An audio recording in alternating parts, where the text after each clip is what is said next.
Good morning, Maria. Thank you for being here this morning. Thank you, Megan. How are you? I'm good. How are you? I'm good. Thank you. Thank you. Just wanted to confirm with you, would I have space to do language justice statement? Yes, absolutely. Great. Thank you. We always appreciate that. Yeah, we'll do that first thing when we Okay. get started. Okay. Sounds perfect. Oh, thank you for sharing the agenda and materials. I appreciate that. Of course.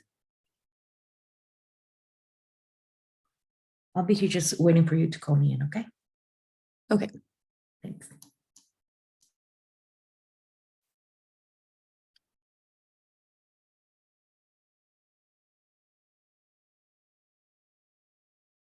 Good morning, friends.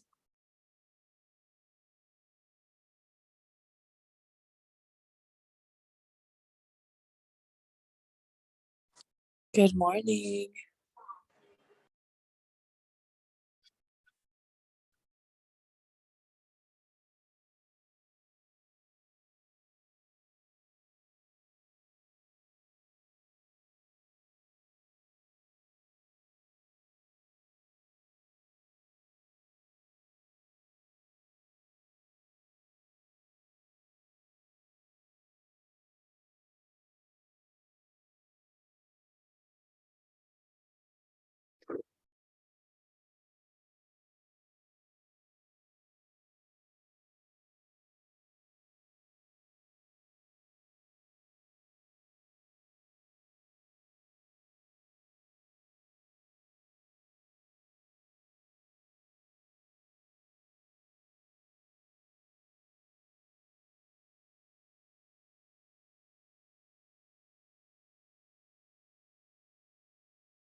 Good morning, friends. We'll get started here in just a couple minutes. Thank you for being here.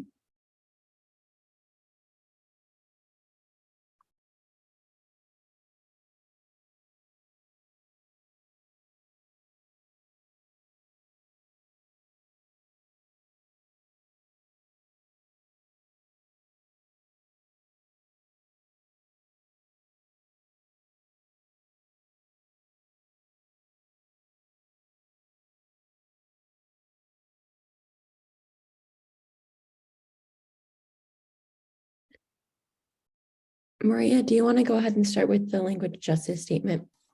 Absolutely. Please. Good morning. Yes. Good morning. Buenos dias. Can you hear me okay? Yes? Perfect. Thank you. And my name is Maria Elisa Fuller, and I'm joining you all today from Cuenca, Ecuador. I want to thank the CLC for the amazing opportunity to be part of this amazing group of human beings. And to every single one of you for your constant efforts to create spaces to practice language justice. Our shared goal is to provide each individual the right to express themselves in what we call the language of their heart. By doing so, we're very confident to envision real conversations whose outcomes can benefit all the participants.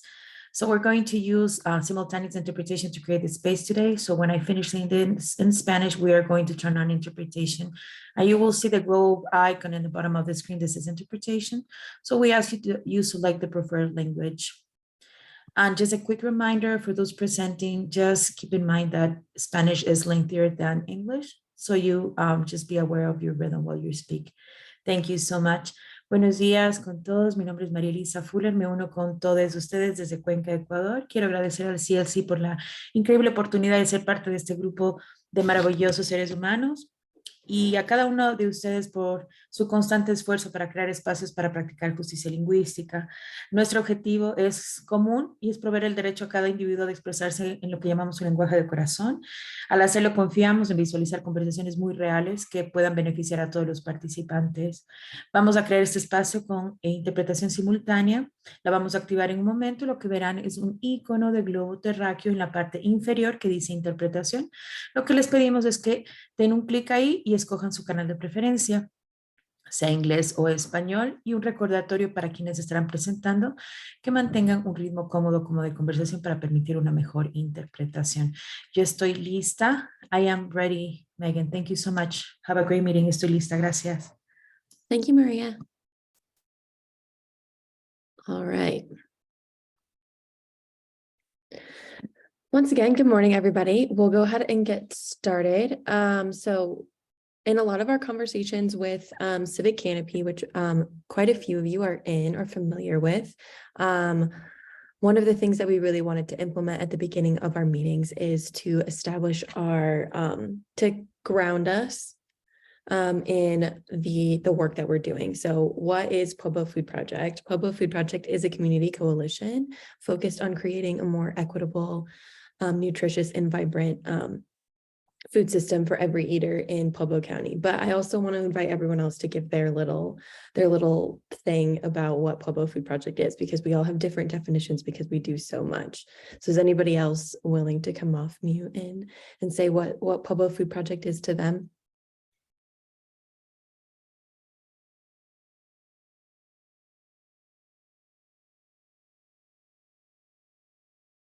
All right, I'll take that as a hard no. Thank you, everybody. Just kidding. It's early and it's a Wednesday after a holiday, so no worries. Halloween is the most fun. Okay, so now we're gonna do an actual icebreaker, and you actually have to unmute and tell me what your favorite fall food meal is. Tamara, you have your camera on and you're smiling, so I'm gonna make you go first. Dang, I was like, I'm gonna have to think about this one. Okay, so my name's Tamara. Hi. I would say maybe like candied yams with with some marshmallows melted on top. That's fantastic. The question is, what is your favorite fall food or meal? Mine is definitely sweet potatoes. I could eat sweet potatoes every single day. My skin would probably turn orange if I ate sweet potato as much as I wanted to. I've heard that's possible. Okay, Allison, and then Serena, and then Cherie. Oh, my husband started a slow cooker pork roast last night, so that's all I can think about right now. Ooh, I can smell it. that sounds delicious. I've been really loving cornbread. I've been making it from scratch. Ooh, amazing. I love cornbread too. I tried butternut squash for like the first time a couple weeks ago, and it's officially in the rotation. It's so delicious. That sounds really good. I had butternut squash for the first time last year, so I feel you there. Audrey, how about you? You're a guest today. Hey, I'm Audrey. Recently over the weekend, I made like a cinnamon stew with like pot roast and like squash, and it's like my mom's recipe. And I was like very like unsure about adding cinnamon to a stew, but it was killer. So anyone that wants to add cinnamon, they should. Nice. That sounds really yummy. Dottie. Hi, everyone. I think right now I haven't made it yet, but I'm really excited to make some like apple cider donuts or apple cider cake. I have it, I just need to make it. So that's what I'm going to try to do this weekend. Nice. How about Brianna? I am very plain and basic, so I've never tried any of those things that you guys are talking about, except for pot roast. I eat that. But I would say my favorite's pozole. Oh, Just in the colder months, the best. absolutely. Actually, I changed mine. Mine is red chili. I would die for a good red chili. Not joking. Would kill someone for some good red chili. Okay, Brandy's been putting up things, so she has to tell us what hers would be. You're so funny. I love red chili too, and I got you, Megan. Like we could throw down on some red chili. All right. But I do want to say this last weekend? Cooking Matters and Pueblo Food Project hosted this cooking demo at the Empowerment Center, and we ate tons of different squash, and we had stuffed it, and we had put it in a stew and a soup, and boy, like I've never tried that much squash in one day, and it was so good. Like, so I'm gonna go ahead and put that to the top of my list because it was that good. It was really, really good. It was amazing. Okay. Well, moving on, I'm gonna throw in some PFP announcements. So many of you have heard these already, but I want to make sure that we announce them more than once so that everybody's aware. Pueblo Food Project was awarded $400,000 for the next 2 years from the Colorado Health Foundation. And it got passed through this last month through City Council, same with all the rest of these. The Colorado Housing and Finance Authority gave us a direct effect award to start putting food into the pantry, as well as the Blueprint to End Hunger, same thing, food for the pantry. I'm gonna switch one Colorado and DOLA really quick. We were awarded last week $150,000 from the Department of Local Affairs to fill the pantry once more. So we have $190,000 to start filling the pantry up with food again. Right now, I'm putting in small orders of food for based on the purchasing policies that I have with the city. I'm making smaller orders and putting those in the pantry right now. Eventually they will be big orders, but I have to go through the purchasing process of bidding and all those things. So pretty soon the pantry will be back at full force. People will be able to put in their full orders, and we will be happily feeding the community again.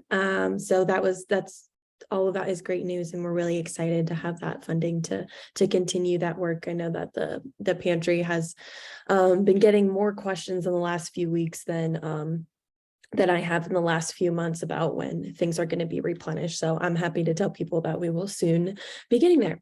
And then One Colorado is a grant from, obviously, One Colorado. They're an LGBTQ focused organization out of Denver. They're doing locally focused work in Pueblo in Southern Colorado on food access. So that's $44,000, and it will just help us continue our programs and implement some JEDI work around the LGBTQ community. And last but not least, Pueblo Food Project is hoping to hire a second full-time person in the next few months. That hasn't come to fruition quite yet, but I want to keep everybody aware for when that pops up.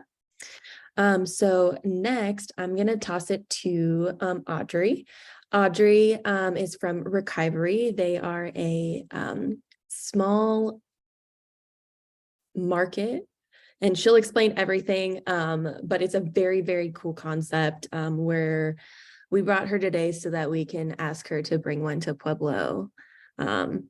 Just kidding, but many other things. So they function out of Fort Collins. They actually won our pitch competition last year, but an amazing concept. So, such a cool project, and we are lucky to hear about it today. So I'm going to go ahead and give it to Audrey. Thanks, Megan. Can everyone hear me okay? Yeah, cool. Awesome. I'm using my husband's headphones, so you never really know if the microphone's going to sound great or not. Thanks for having me. What you guys are doing is really awesome. We started kind of one up in Northern Colorado called the Pueblo Food Partnership. And so you guys have really been like spearheading local food systems and whatnot for your community. So it's been really awesome for us to also implement something north of here. So thank you for that and all the leadership that you guys have all provided. I just remembered I should probably be talking slower, so my apologies. But anyways, I'm going to get started. a little bit. Let me see if can I share screen? Let's see. It should be open, if not. Okay, let me try something.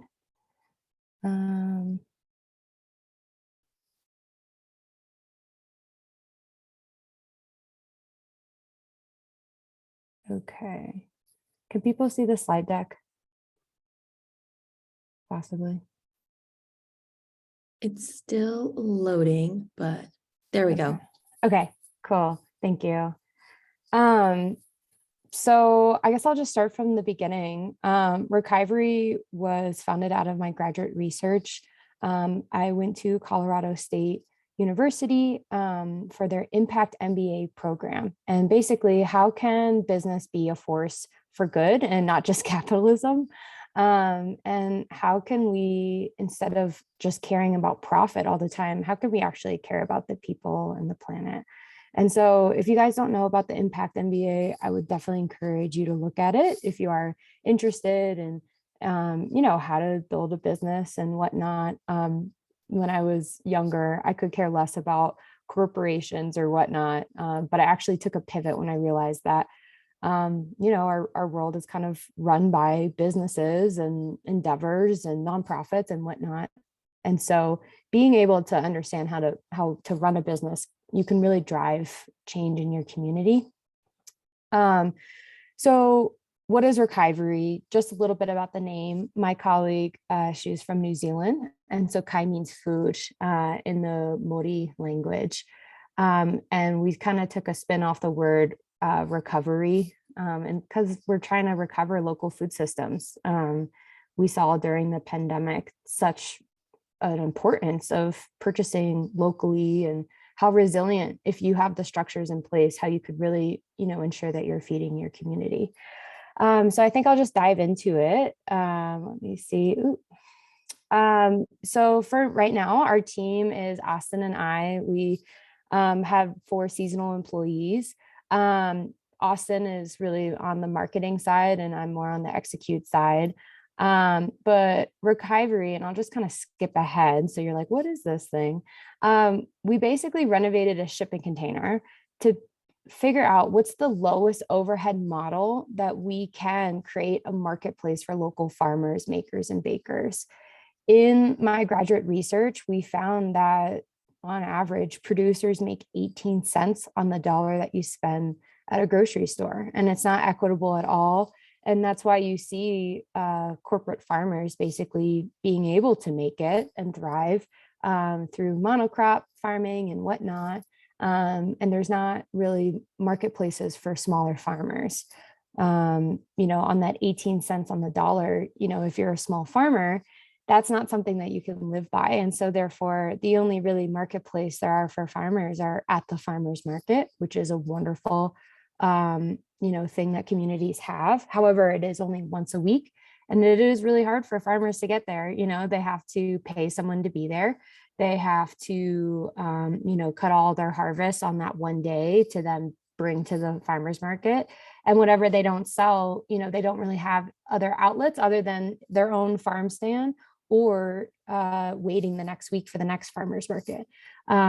So we basically were like, okay, well, how can we make a farmer's market? Because that's perfect. We don't want to reinvent the wheel, but how can we make it so they can get the same return or better returns in a grocery store setting? Because that's what consumers want. So we created this mobile farmers marketplace, which I'd be gladly to bring to Pueblo. And our focus was equitable returns for local farmers, makers, and bakers. Like I said, on average, 18 cents is actually good. National average ranges from 8 to 18 cents on the dollar that you spend in a grocery store. But our stats for us, we're like, okay, our goal is 72 cents on the dollar. And so how can we rethink that? And how can we give farmers that? And basically it was a lot of asking questions.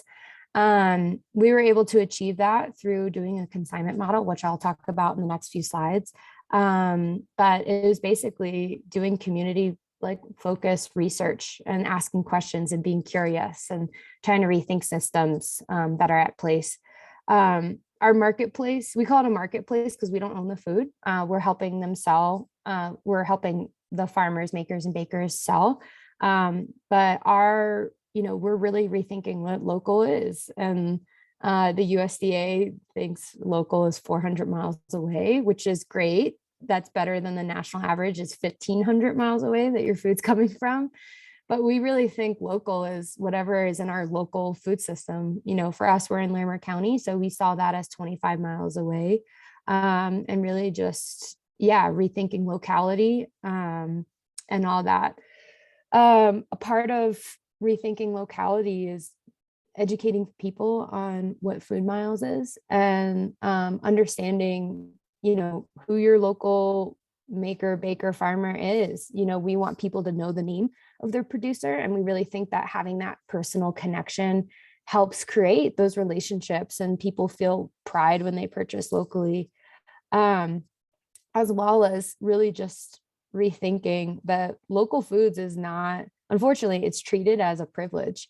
And you see folks with that, middle to higher class economic range is the folks that can purchase locally.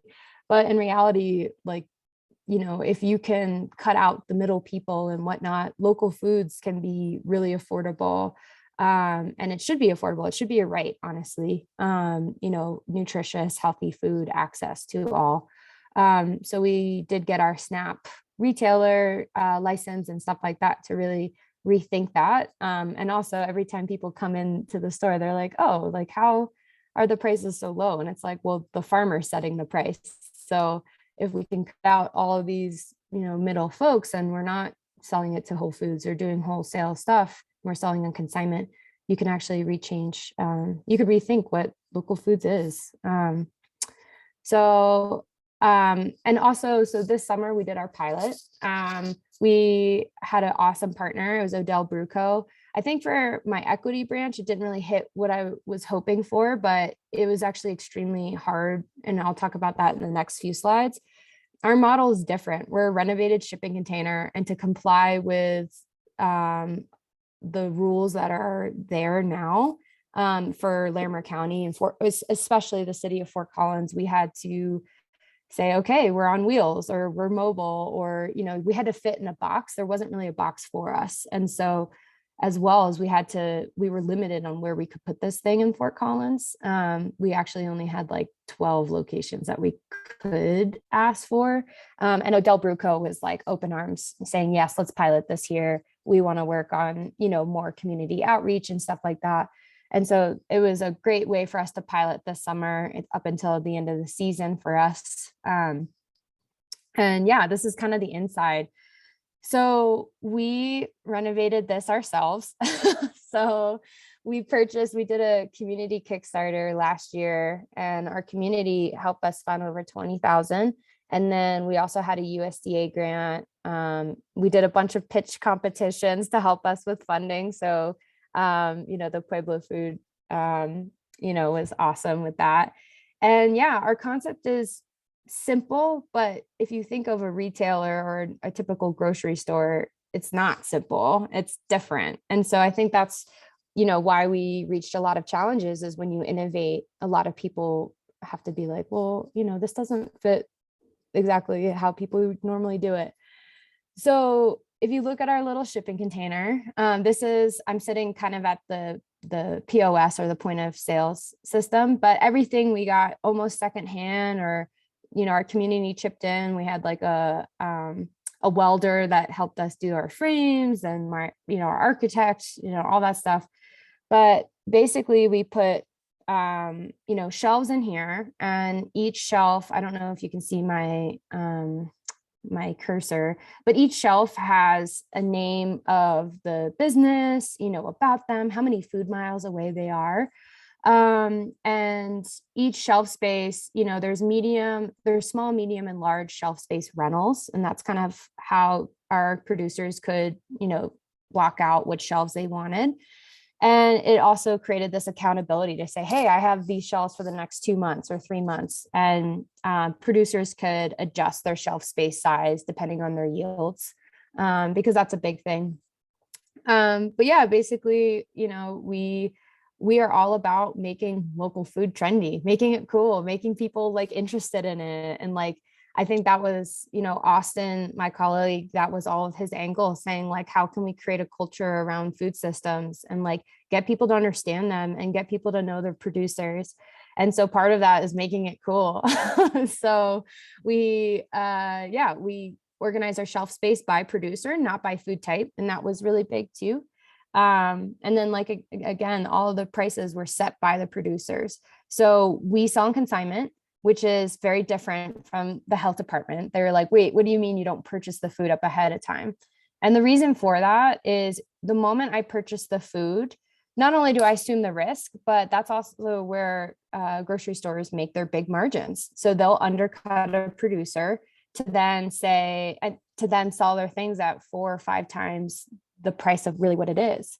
And I think that was kind of where we were like, well, why is the retailer doing that? Obviously, yes, to make their gains, but it kind of, squishes the producer in that way. And so by doing it consignment, it pairs our success with their success. And so we say, hey, you set your price and we will take a 28% cut. And that helps us keep our lights on, pay our staff, and have, a very, very modest and equitable, kind of runway or growth for us.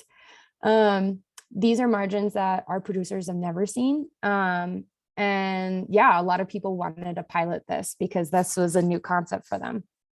So yeah, like I said, like our goal is to make people proud to buy local, and yeah, understand it more. We saw, actually, I think the New York Times just did a news article on it, saying that local food systems has been something that has been now searched more times than not in the last 2 years. And they're seeing a revolution of people wanting to buy local and like people supporting farmers. And especially you're seeing more funds go towards BIPOC farmers and like land acknowledgement and, land purchases for farmers and stuff like that. And so, food systems is this wide catch, as you all know. And I didn't really know where I could fit, but my thought was like, well, how can I support our producers on the front facing side? How can we, rethink what a grocery store might look like? So for us, we had a super strong community base that I think helped us with our success. We've been doing this for almost 2 years now before we launched, with our graduate research, asking questions. So we had a Kickstarter. We had like almost 140 people back us. We had our CSU research. So we were literally sitting in the crop tunnels with farmers saying like, what do you guys want? Like this was maybe our 4th rendition of ReKeivery of asking questions, figuring out what model works for both ends, and how, we can reach our triple bottom line. Also our community partnerships, we had corporate sponsors to help us with the construction costs. So we had like a lot of ranchers and even local corporations that have nothing to do with food systems help back our projects, and a lot of advocacy and policy change. And I'm sure you guys are seeing this on your side, but for us, advocacy has been huge because our current food policies are written by, unfortunately, organizations like Kroger. Actually, most of our food policy is written by big corporations. And so how can we ensure that our food policies are making sense at a local level? Because it's not working for farmers or makers or bakers. And so, yeah, we've been kind of, unfortunately, having to work from the bottom up and the top down at the same time, which is actually really exhausting, but it's rewarding.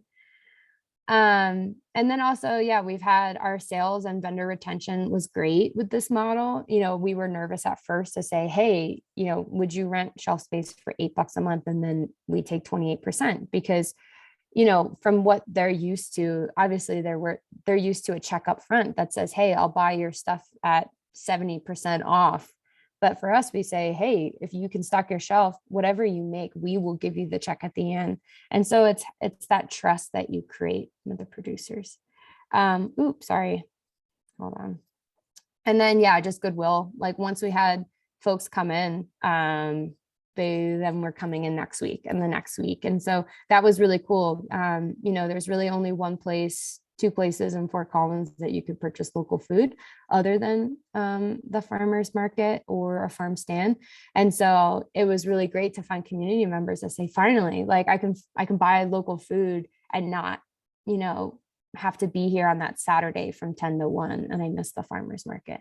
So that was really awesome. So just a little bit about this, I kind of wanted to show, and I don't know if I can show our full software just because of the screen share capability. But in the 2 months that we were, you know, full operating and stuff like that, we made 50 grand for local farmers, makers and bakers.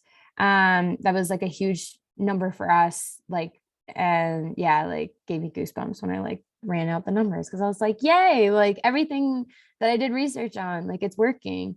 So I'll talk about parts that didn't work, but I just wanted to show you guys how the consignment software worked. So our POS system, which is, you know, when you go to a coffee shop or something, you know, someone ringing you out for your order, that's called a POS system, a point of sale system.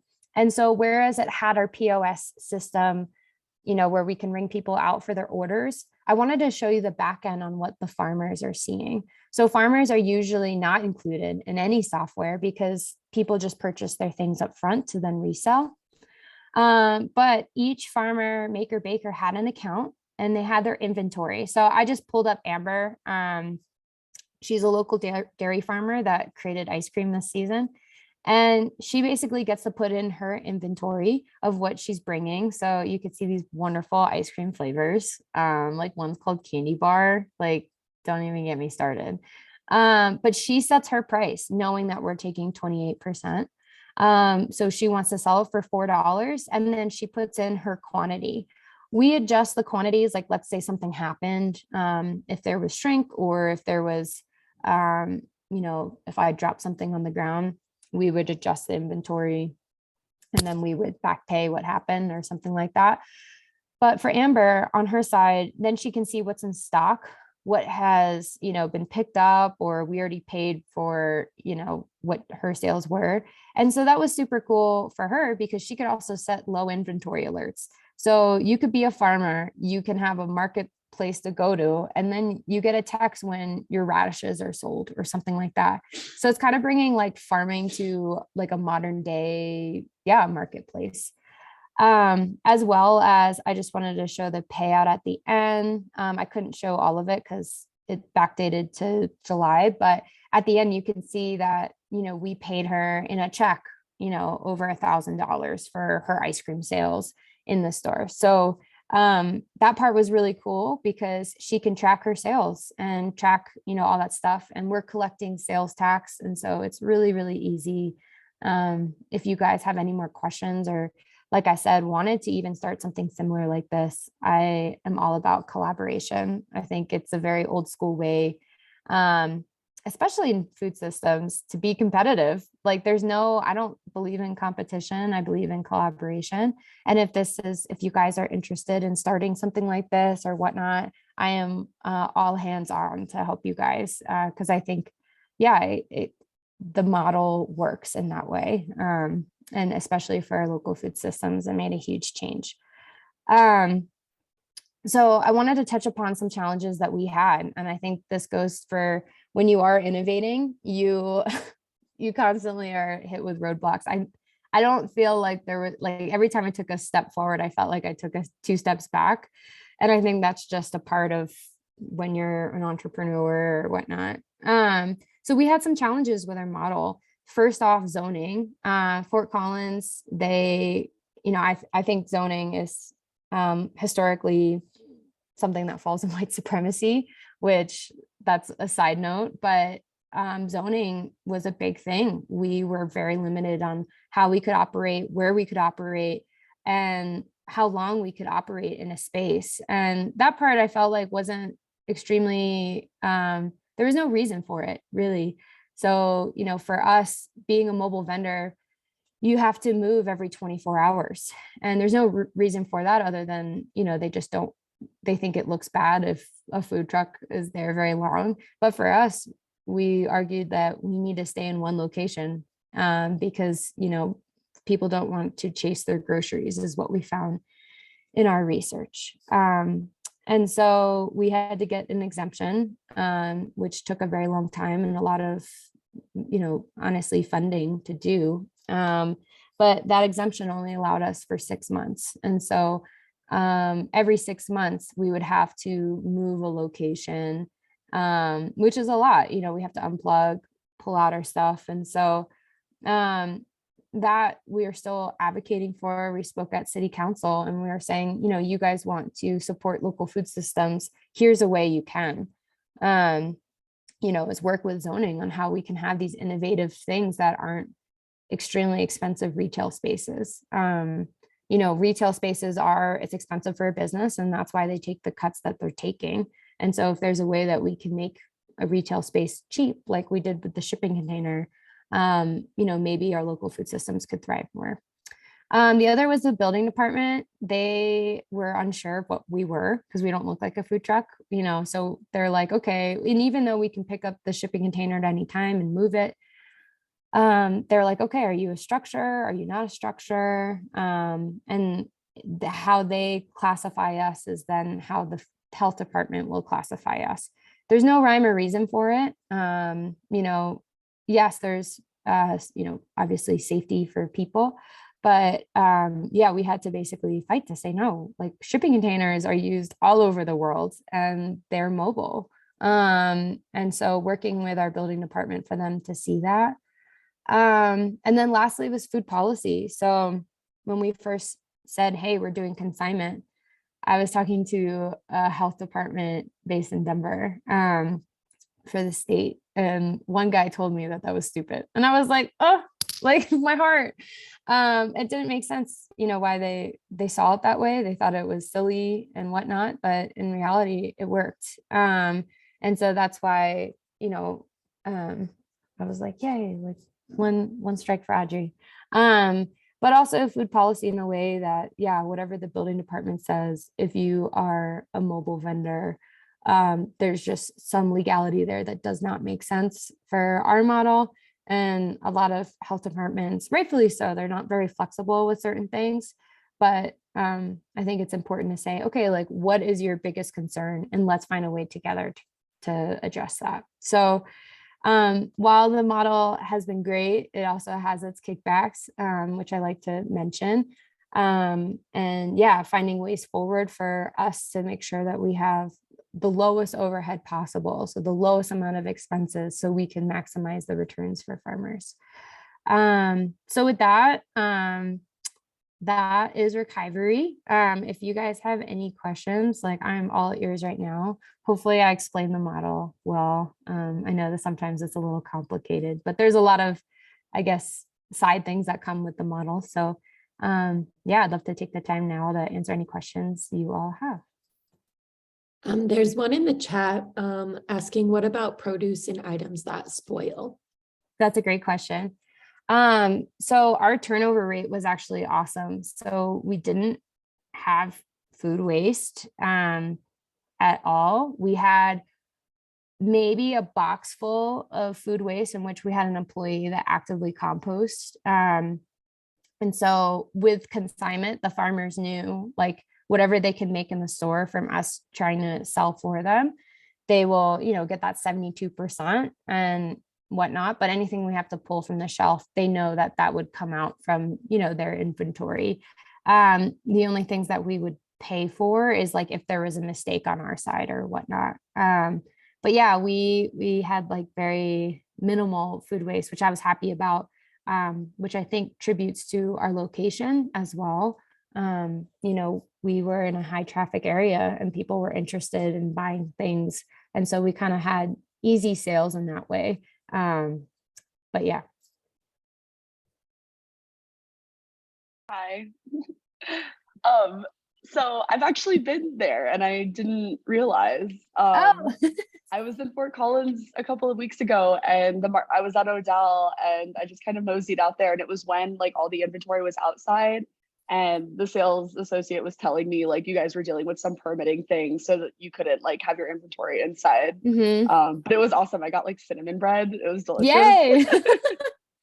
Yeah. So that was one of our things, is like we've been working with the the city for over 2 years. And after we started, we were up and running, they, and we asked them if they had approved our wheelbase, and they approved it back in May. And we opened in July, but we got basically a cease and desist in August that said they didn't recognize our wheelbase and they don't recognize us as mobile. And there was new eyes on our project now.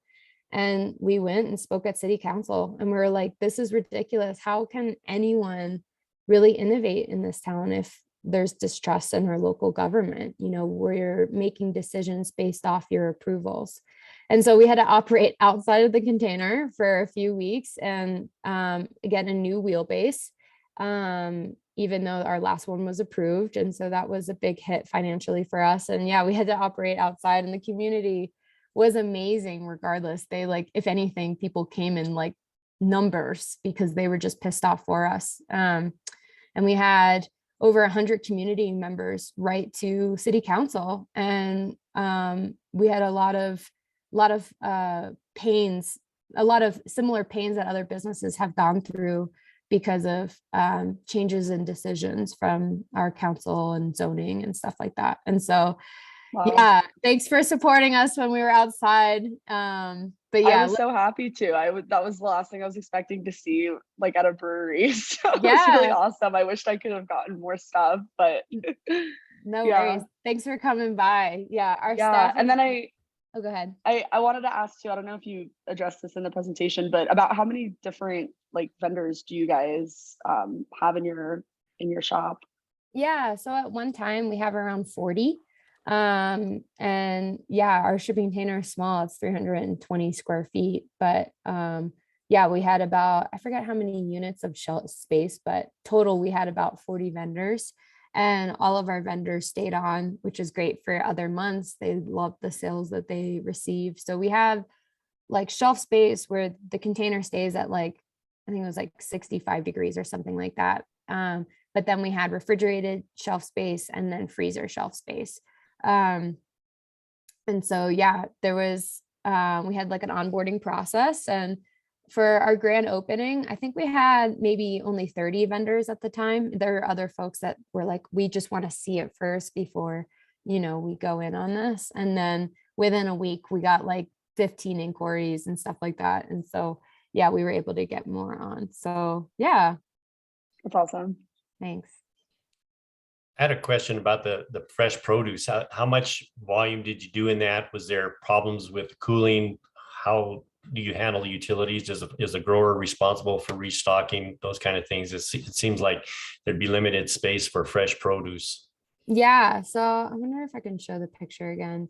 We had about so we had refrigerated and then shelf space produce and stuff like that. And that was one thing we learned is we wish that we had more refrigerated space for our producers.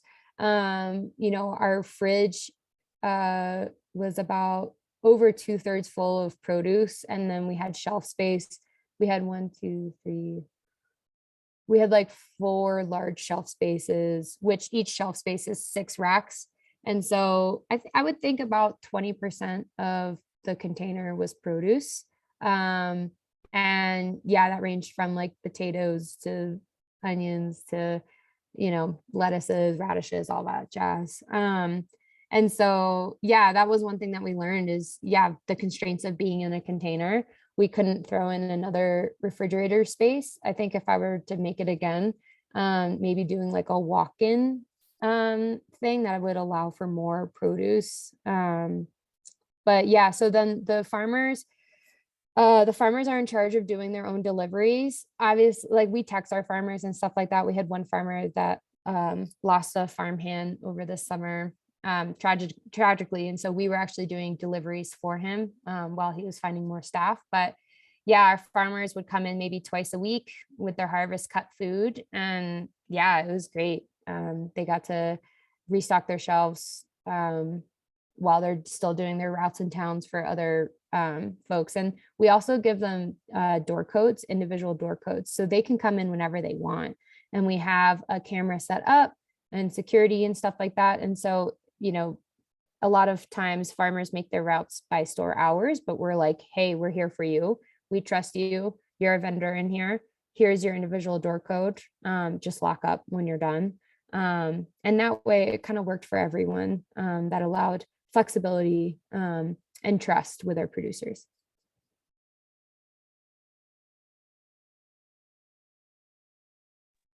All right. I any just more want to say this is yeah. just awesome. It looks so good, and I would have never even thought to do something like that, but that's really great. Oh, thank you. I have another question. Did you find that any of the vendors that you were kind of seeking out like had an issue with making deliveries, or is the kind of local range enough that it wasn't too out of the way for them, or like they were already kind of coming into town once a Mhm. week? Yeah, that's a really great question. I think it was probably, we only really had 1 or 2 vendors that just didn't use the app that would notify them when their inventory was low. And so therefore we were calling to say, hey, like your inventory is low. We had it in our business plan that if our shelf space was empty, there would be like a daily utilization fee or something until they stocked it, because that's an opportunity cost for all of us since we're confinement. But yeah, we didn't implement that because it was a pilot for us. And yeah, we had 1 producer, but it was, yeah, like I said, app related. And so we'd just call them. But other than that, yeah, everyone was really good at stocking their shelves, because I think part of it is everything that you put into it is what you get out of it. And so it's kind of like a game where people were like, oh, my inventory is low. Like I gotta like go and stock my shelf because they can see actively the sales. And as well, being consignment, it actually allowed for this beautiful thing that they were promoting us as much as we were promoting them. And so because they want the sales, because they're going to get that 72%. And, there's, a spoilage rate and other things with that. So I feel like weekly we would have, a few producers promoting us, and we would promote, what was, new in stock. So it was a good symbiotic relationship. And luckily, I think if it was that we were paying people up ahead of time to say, hey, I'm going to undercut you 70%, here's your check, I feel like then there's less responsibility for that person to come by as much. For sure. I have a question, Audrey, and I'm sorry if this has been answered. My call dropped for a little while, but like what scale do growers have to be at in order to participate, or makers, like if they have like a cottage license, like what degree do they need to be, like Yeah. quote unquote farmer, to participate? Yeah. So I think that's the thing too with our models. It's for everyone. It doesn't matter what size producer you are. A lot of the times grocery stores say you need to be able to, yield this many pounds of potatoes a week in order to sell in our store. And for us, we're like, hey, if you rent a small, medium, or large shelf space, that's yours. You could put whatever you want as long as it's food safe and stuff. So it allowed for an array for producers. We've had 14, I think it was 14 producers that was their first time selling retail. So that was huge. So in terms of licensures, we are licensed by the health department as a prepackaged mobile vendor. And unfortunately, the moment you are recognized by the health department, you are you're unable to sell cottage unless, it is a harvest cut veggie, or, they have their like stipulations. So we weren't able to have cottage food inside. We did our best to like promote cottage food, and we wanted to have this like cottage food festival to get like, there's no really good stepping stone for cottage food folks. They other than, cooking in their own kitchen to then sell on their own, because they can't have people sell on their own behalf. Then they have to make the capital investment to have a commercial kitchen and sell retail. So there's no stepping stone. And that's what we're working in Northern Colorado to say, like, hey, why are food policy laws this way? And what can we do to ensure that, it's like you don't have to have this capital backing to sell at retail. And so, yeah, we can't sell cottage foods, but that was one thing that we were looking at, was maybe this marketplace should not be licensed by the health department. And we help sell cottage foods. And a loophole to that is if a cottage food vendor hires me as like an employee of theirs, and they give me all the ingredients, they tell me everything that's about their kitchen, and I can then sell and be a representative of them. I worked with the health department to figure out what was a way, like looking at both sides.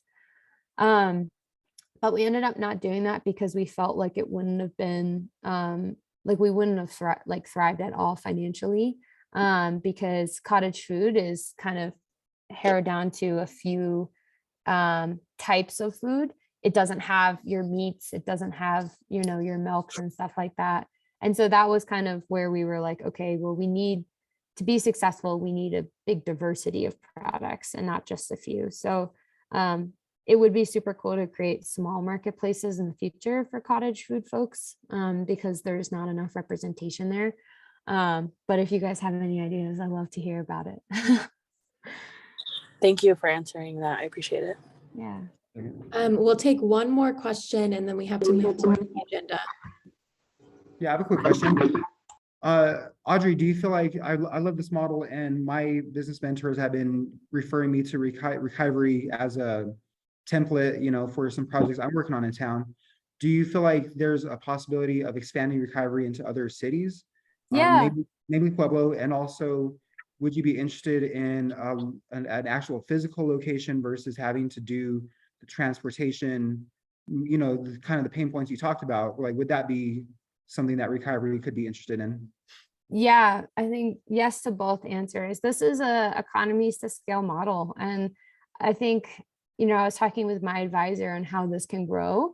And truly, I think it's like licensing the IP and saying, hey, you know your food system better than I know yours. You know, I'm in Larimer County and our food system is so different. And so part of it is helping other communities to build these things and say, hey, here's the roadmap and how we did it. And I'm going to help you get there. But ultimately, I want local ownership and local, you know, like community around it, because I don't want to ever be like a McDonald's where I like come in and say, like, I know how your food system works. And then, you know, like gentrify an area that doesn't make any sense. You know, I feel like that's a big issue with franchising. And that's why I think IP licensing, it's a different route and it's cooler because I think it works in a food system way. So I'm looking at doing that because we're piloting this. We just moved this to Boulder County and having local ownership with that to see how they will do with their food system and helping them get to that point. And then when it comes to retail space and stuff like that, 100%. I think I've met so much resistance with what I was doing that honestly, you know, I was like, okay, well, maybe a brick and mortar, just be like every other business and maybe pick and choose my battles of what I should do. But yeah, so right now we are looking at a retail space to do almost like a community space in, and having local businesses come in on one retail space together rather than one business alone going in on retail space to cut the cost of what rent would look like. And having these local synergy models is what we're seeing some businesses do in Fort Collins because retail space is not affordable.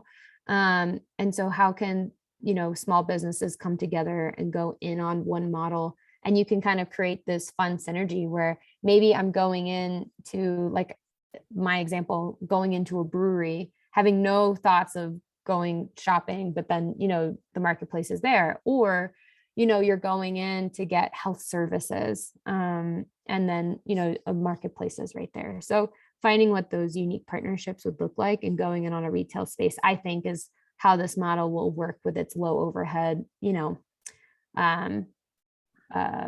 structure. Love it. Yeah, I'll be in touch and see if there's areas to collaborate. Brianna, you know, let, you know, Heather know that, you know, you're on this call, and you, like, there's a lot of opportunity where it comes to food systems in Pueblo. So, you know, I'd love to like refresh my application with NeighborWorks, because I now, you know, I'm doing some behind the scenes stuff, and I just seem like right now it could be a good opportunity to like join forces with another agency to like really bring something cool like this to Pueblo. And it's all a food desert, and I think, you know, I think we need it, you know, so I'll be in touch. Thank you for that information. Yeah, no worries. And I just put my email in the chat. If you guys have any other questions or concerns or thoughts, like I think the fun thing with food systems is it's so underdeveloped. And so there's so much room for collaboration and rethinking things. And my model might not be the best model, but like my model was based off a lot of voices and opinions and thoughts. So yeah. Thank you so much, Audrey. That was awesome. I'm positive that everybody's wheels are turning in their head right now to make this happen where we are. We actually have like a IndieDwell does shipping container housing like right downtown. Like, who knows? We'll see. But I'm pretty sure everybody's like, we can do this, and Pueblo Food Project can do this. So we're very excited that we had you. Thank you so much for talking with us and sharing your email, especially to be a partner. So thank you so much. And I'm sure many of us will be in touch, and Pueblo will be your next location. That's what we're thinking. I'm going to go ahead and kick it to Cherie. We have updates about succession planning. Thank you, Megan. I wanted to just come on today and give an update on the priority groups that we've been working on. Many of you on the call are currently working on some of those groups. So can you hear me okay? Yeah, I was having like audio issues yesterday, just making sure I'm not talking to no one here. So wanted to just give a quick update here on the priority groups. And thank you so much to everybody who's been participating in them. I'm going to give you a little background. If you have no clue what I'm talking about, that's okay. So how it all started with the priority groups is that 26 coalition members took a survey from the Civic Canopy this spring, indicating where they think the food project's strengths and areas of potential improvement are. So if you were one of those 26, thank you so much for giving your thoughts. It's really guided our process. So from that survey, Civic Canopy took those results and made recommendations on which areas that we should focus on as a coalition immediately. That's not to say that the other areas that kind of scored lower aren't areas that we're going to be looking into eventually. We just kind of took the areas that the most coalition members who took the survey thought that we needed to work on, and that's where we're going to focus our efforts immediately.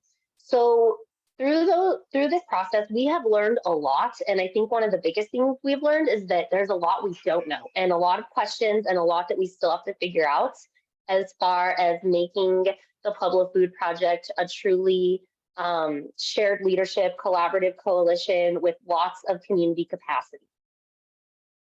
So if you are unfamiliar, this is what we're looking at as far as the priority groups go at this point. These are our 4 areas that Civic Canopy identified that we should be looking at right now. So the 4 priority groups currently in meetings are finance. So the priority statement for each groups are here, and I'll go through them just so you kind of know what these groups are working on before we do updates. So the finance group's goal and kind of guiding statement is to develop a plan for financial resources to become pooled, sustainable, and received from multiple sources. That's what they're working on. There is a toolkit group who is working on developing Pueblo Food Project's toolkit to increase efficiency, collaboration, and connectedness. And then there's the governance group who are working on developing a governance structure that is well-defined, matches the needs of the group, and provides guidance and shared decision making. So that is what that group is working toward. And then finally, the stakeholders group, they are working on analyzing the current stakeholders map and developing a plan for outreach to missing stakeholders. So these are available if you ever need me to send them to you again, or you're curious, about any of this, please reach out.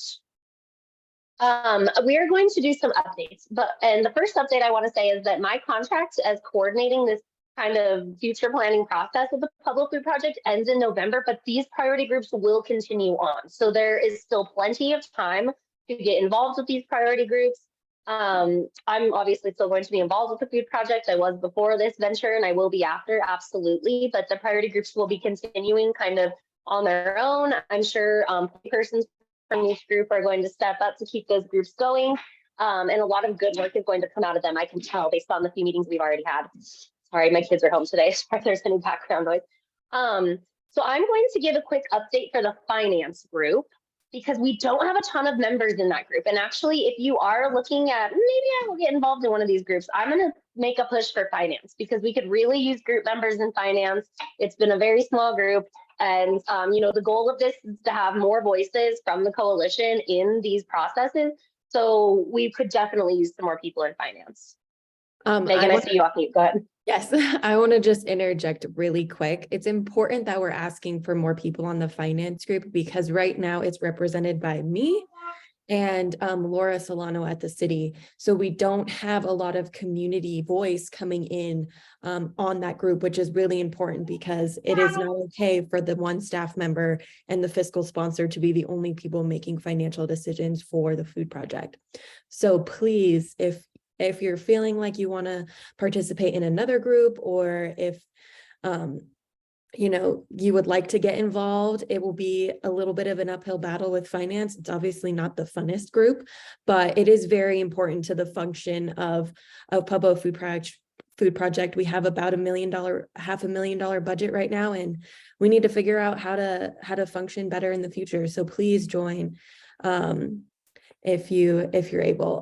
Howie, we are not going to roll them together because we really want to focus on those two different areas specifically. And there's so much to do in governance that we really don't want any of it to be overshadowed by finance. Yes, absolutely. That's a great point, Megan. There's definitely separate things that each group is focusing on. They have separate guiding statements. So they are definitely separate groups. There's tons of overlap between all the groups, which is why these report out at the all hands are critical. But yeah, and Megan, finance is so fun. What are you talking about? No, I'm just kidding. So as far as the couple meetings the finance group has had in our very small group, the first meeting, we really talked about the need for transparency and communication with the rest of the coalition regarding the Pueblo Food Project's financial status, the budget, with maybe a document. I think Megan's been working on a kind of reporting document to increase transparency as far as the finances go. The first meeting, we really just talked about how we think it would benefit the coalition to know what's happening, know what there is, what's going on. So that was kind of the main focus of the first meeting that we had. And then in the second meeting, it came up that there's just so much we don't know about, finances and where to go from here, how a lot of the structure stuff works. And a lot of this is questions for governance, but I'm sorry. So that's all we really had. We've only had 2 meetings, really small group, like Megan said. So please get involved. We definitely are talking about, reporting out and transparency, but that's about all we've had. And I see, Brandy, your comment in the chat to start sending you those invites. I absolutely will put you on the list for the finance group. Anybody else? My email will be at the end here, or you can put it in the chat and I'll write it down, but definitely get involved in finance if you're able. So I have other folks giving updates on the other groups. So I think I will turn it over to Tamara, who's going to be reporting out on actually toolkit and governance for us. Thank you so much, Tamara, for taking those both on. Absolutely. Thank you, Cherie. So let's see, toolkit to begin with. We've also had 2 meetings so far. And during those meetings, as Cherie said, we kind of defined what our priority statement would be.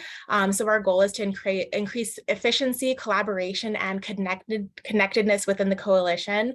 To do that, we thought it'd be a really great idea to start a newsletter or to restart the newsletter that Megan was heading previously so that we can, get people connected and updated, even if they're not able to attend the all hands meetings. And we also talked about a tool to onboard new people. So with the newsletter, it was really cool. Megan was able to provide us with a really great example of an existing newsletter for an organization.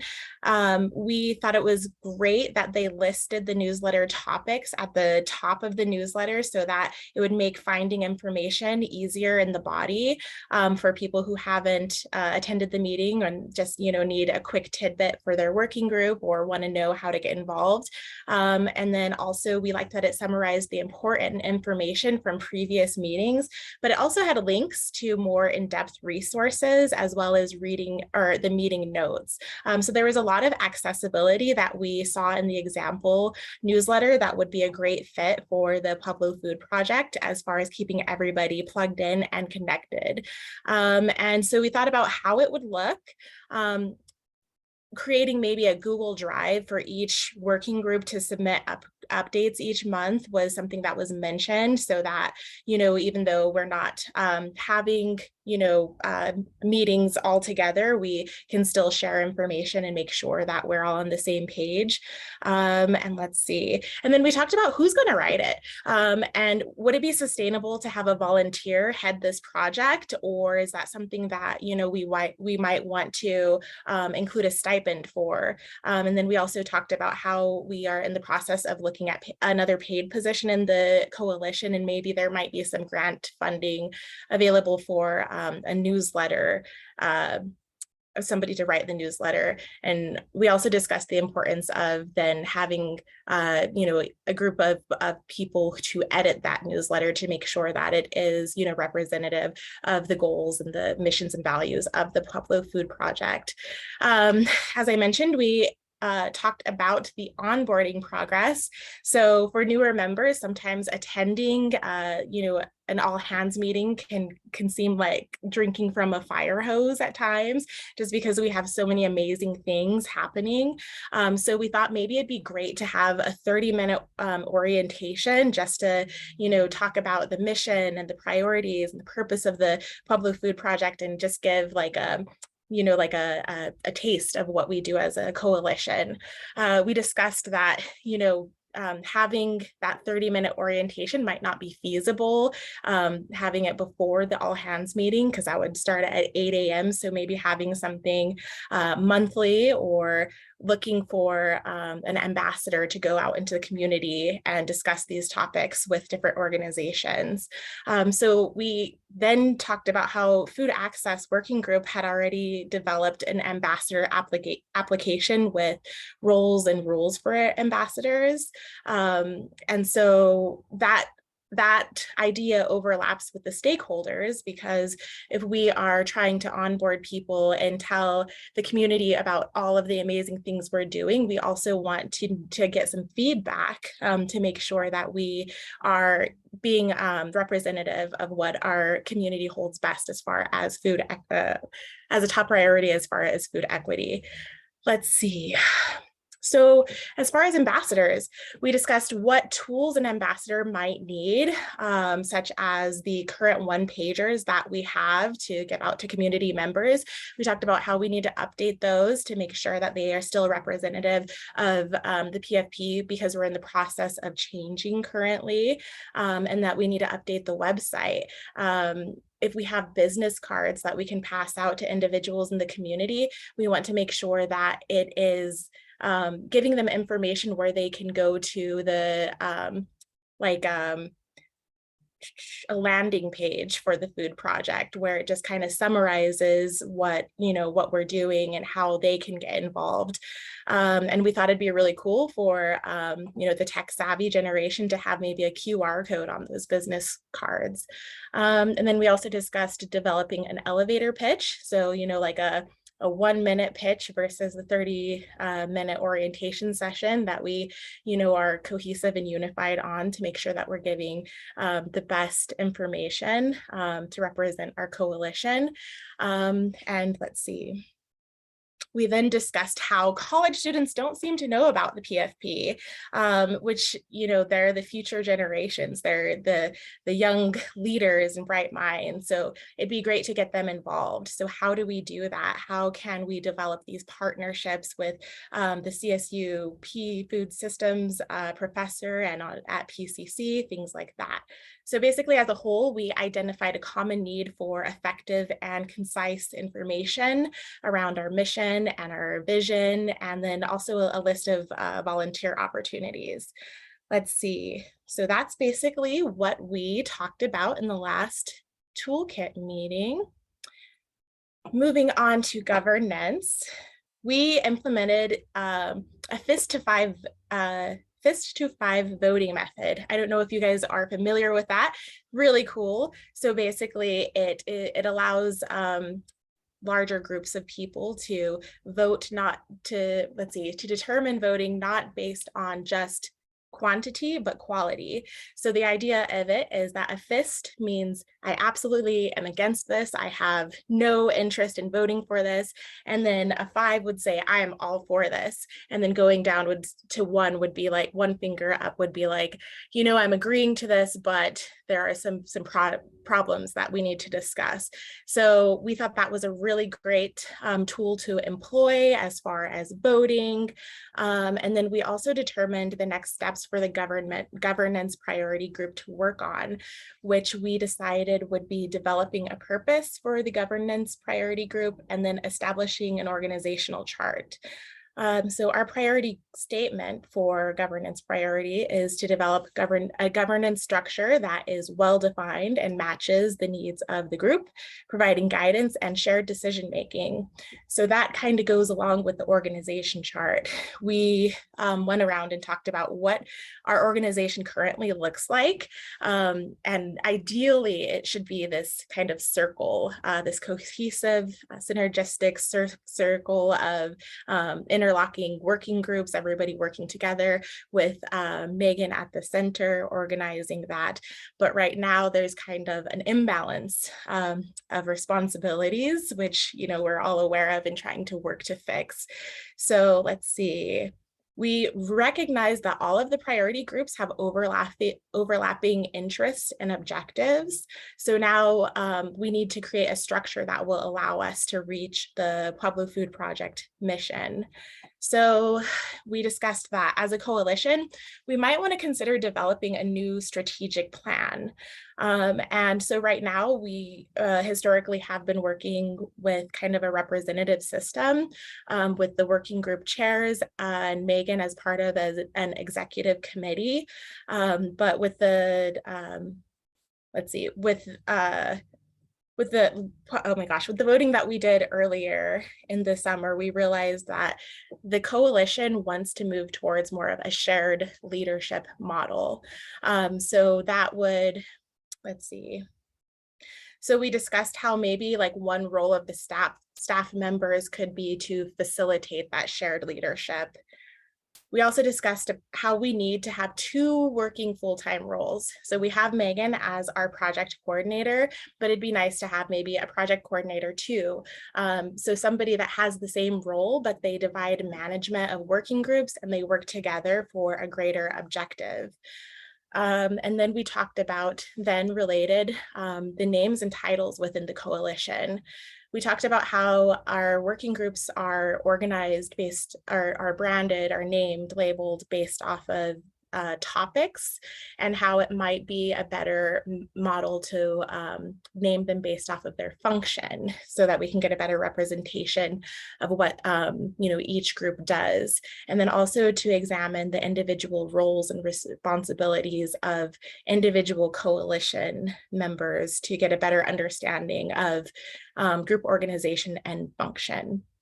So right now we're just trying to define, we've defined what we want our organizational model to look like. And now we're just kind of looking at historical Pueblo Food Project documents to kind of see where we have come from and where we need to go to define a better organizational system for the coalition. And that's all I have. Awesome. Thank you so much, Tamara, for taking both of those on. And so for the stakeholders group, we're going to have Lindy report out. Good morning, everyone. Great summary, Tamara.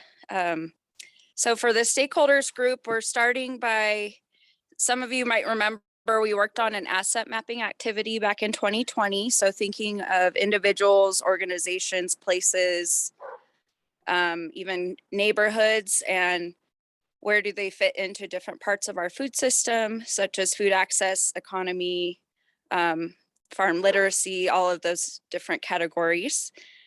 So we're kind of recreating that since it is 2 years old, and looking at how do we also turn that into a map that can be used as a resource in many ways.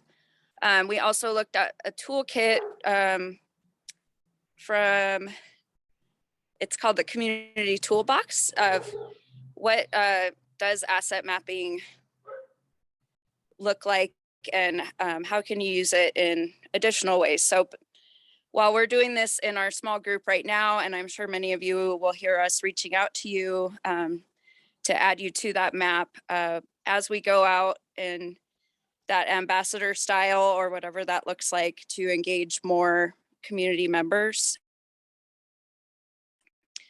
involve stakeholders, they can also help us add to that asset map. So if I don't live in a certain neighborhood, I may not know all of the resources and assets that are there, but going and talking to the people that are there, they can help us add to that. And I think that's about it. Perfect. Thank you so much for giving those updates. So that's what's going on. The groups are definitely still in the beginning processes, so it is not too late to get involved. In fact, here is my email address that you can email me on if you want to get involved. I've gotten all your chats and I will get you added. I'll be scheduling a meeting for finance really soon. I'll probably do a poll to see when everybody's available. The other groups mostly have meetings scheduled, so if you're interested, I can let you know when those are, and you can start joining from here on out. So definitely take my email down. I'll put it in the chat as well. And that's what's going on with priority groups. Please reach out if you need any further updates or want to get involved or just have anything to add to those. Thank you so much, Megan, for the time. Thank you, Cherie, and thank you, Tamara and Lindy. Moving on, just a couple opportunities for PFP members to participate. The Colorado Food Summit is coming up, and everyone should have gotten an email from me about the financial assistance portion of that. If you filled it out, great. If you didn't, PFP will definitely be able to financially support some people who would like to go to that. It is December 8th, I believe. And it's a day-long conference. It's a cool venue, lots to learn that day. Our lovely Fujikit, Gianna, will be on a panel for youth-focused food work. And it's going to be a really fantastic time. So if you are going, if you are interested, please reach out to me, because we can get a group together and get a bus, or we can do like hotel rooms, all the good stuff. So if you're interested and you want to go and you need, even if you don't need financial assistance, like we can do this all together and really make it a big PFP showing. I might be a little tied up with the younger Fujikits and getting them up and back, but many of our members are going, so we'll be able to really connect and have some fun when we go to that event. So let me know if you're interested. You can let me know in the chat right now, or you can send me an email. I'll probably send an email at some point asking more information about that. I spoke briefly to someone from Black Student Union at CSU Pueblo. They're having a food drive on November 12th. They haven't given me more information. In the last couple of days, I emailed a couple of times, but you know how college students are sometimes. So they haven't given me more information, but they really need volunteers. If I get any more information, I'll share that, but I think it's from like 6 a.m. to 7 p.m. On November 12th. I don't know if they're just letting people come in and volunteer or whatever quite yet, but wanted to definitely offer up PFP support in that respect. On to the staff report. I'm going to bring Lindy back up to talk about community meal prep. Yes, so we just started our fall series of 3 classes. So like our summer series, this one is for families with kids. We had 13 families attend. All in all, it was about 45 people. We focused on our winter squashes and other fall veggies, and Gagliano's Italian sausage and whole grains, and made stuffed squashes, Italian sausage squash soup, and a pureed squash soup. We also had apple monsters for Halloween, so a healthy snack coming in to give us lots of energy to cook, and sent home filling and apples so folks could make baked apples at home. So we're also featuring our Colorado apples that are in season right now. A lot of new awesome volunteers and returning volunteers. And we have plenty of room for more, whether you want to help us in the kitchen or help teaching and leading activities. We also threw in another kind of building on the curriculum we had Dr. Kelly talking about squash and apples and how they grow, where do they come from, what's healthy about them. And so she was able to engage families while they were cooking or taking a break from cooking. And then we'll be, for January and February, we'll be leaning more towards all ages classes, and also attempting to throw in a December class that will do all ages as well. So that will probably be in the last 2 weeks of December. So if you're interested in being invited to classes and finding out when signups are going out, you can let me know and I'll make sure you're on the mailing list. If you're interested in volunteering, you can also reach out to me or Megan. And we're always looking for new recipes, and we also have a long list of input from what folks want to learn how to make. Thanks, Lindy. The soup that we made this weekend was so good. I like almost cried.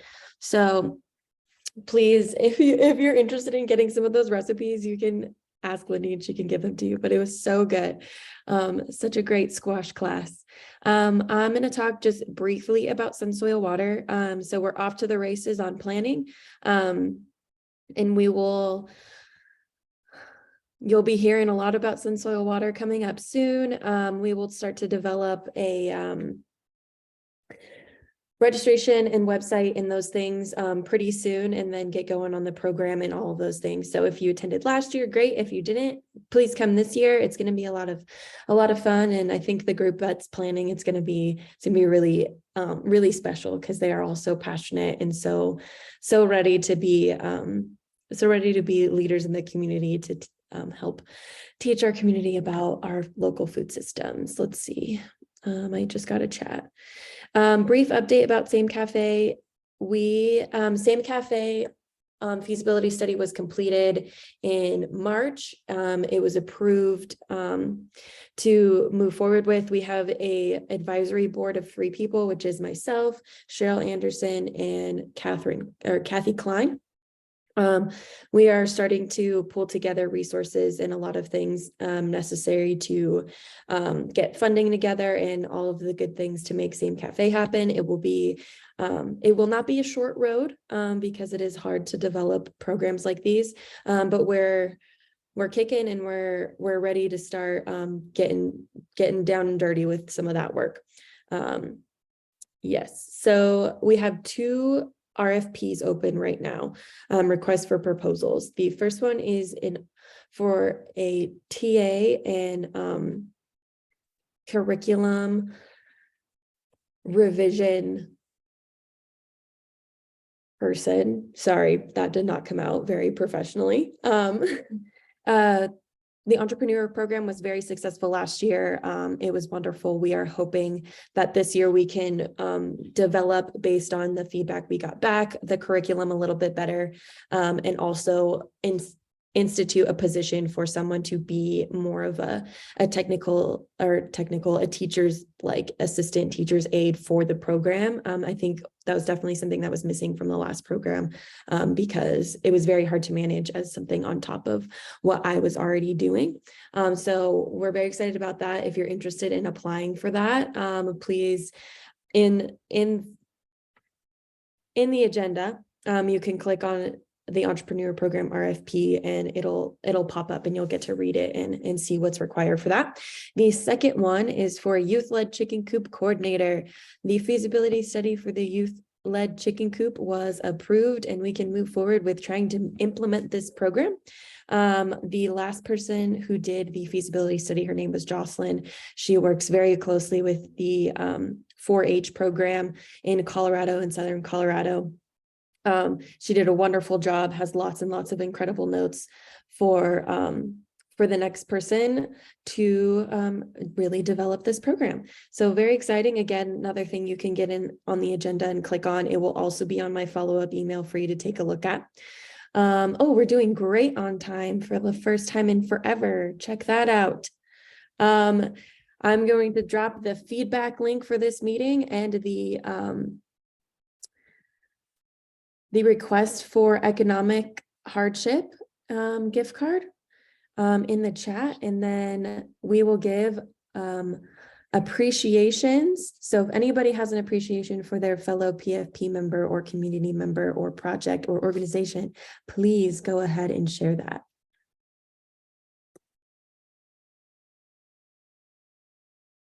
Okay, I just want to, oh, sorry. I was going to start, but you go ahead, Christy. Okay, I just want to say this is my first time volunteering with the community meal prep this past Saturday, and I had an awesome time. It was really cool, and I hope to do it again. So thanks, Lindy and Megan, for getting all that together. Christy was awesome. So I want to give my appreciation to Lindy because she has been going far above and beyond to make these cooking classes happen and educating our community and these families. They're so much fun. The kids really enjoy them. The parents enjoy them too. And it's so important that we're able to get as close to the community and make a difference. So if you'd like to volunteer, please do. It's so much fun. We have a good time, listen to music in the morning, and then get to enjoy the chaos of little kids learning how to use knives and all that good stuff. So please, and thank you so much to Lindy. Like snaps forever. Thank you, Lindy.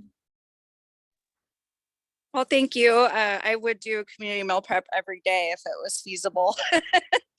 I really love it. And I really love bringing everyone together. And just hope we can do more and more of them. And also want to shout out to Megan for putting up with all of their requests and shopping at the farms and getting everything together. And to Brandy for making sure we can use the RMSCR kitchen. It's really a great space for that. Oh, I have one more announcement. I'm officially full-time for the Pueblo Food Project. I guess that's kind of important. Officially have a full-time job and position and insurance. So that's kind of important. Anyway. I got a shout out. Oh, go ahead. It was a couple weeks ago, but shout out to that gleaning day we had because it was so much fun. And I think everyone took home more than an abundance of fresh veggies and herbs. And it was just such an awesome time. Yes, 170 pounds of fresh produce went out to the community through pantries, but through the people who volunteered. It was a lot of fun.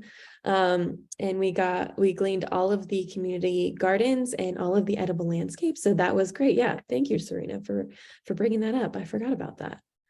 Okay, anybody else? Look at us, 5 minutes early. This never happens. I have just kind of a volunteer opportunity also if anybody's available. Our food pantry is that we host the Bessemer Food Pantry at the Steelworks Museum. We do it the second Friday of every month. The previous, I'd say like 3 months or so, we did have Jordan Residential Program volunteers, but that program has ended. So we have been a little short on volunteers for that the past like month. And then this month, our pantry falls on Veterans Day. So I have a feeling we're going to be pretty short on volunteers that day also. So if anybody is available, we do it from about 1 to 2:30-ish. Usually we're done pretty early. If anybody can come and help out, we'd be very appreciative of that. It's on Canal and Abriando, I want to say, the Steelworks Museum. I'll send Megan the flyer and then if she doesn't mind forwarding it to everybody. Yeah. Just so you guys have that. Absolutely. And I can add that to our to my little after meeting email.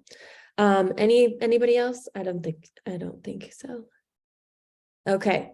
Thank you so much for being here this morning. Thank you for participating with PFP and doing amazing work and being a part of the community. I really appreciate it. Pueblo really appreciates it. And I hope you have a great rest of your week. Happy Thanksgiving. Bye. Thank you. Bye.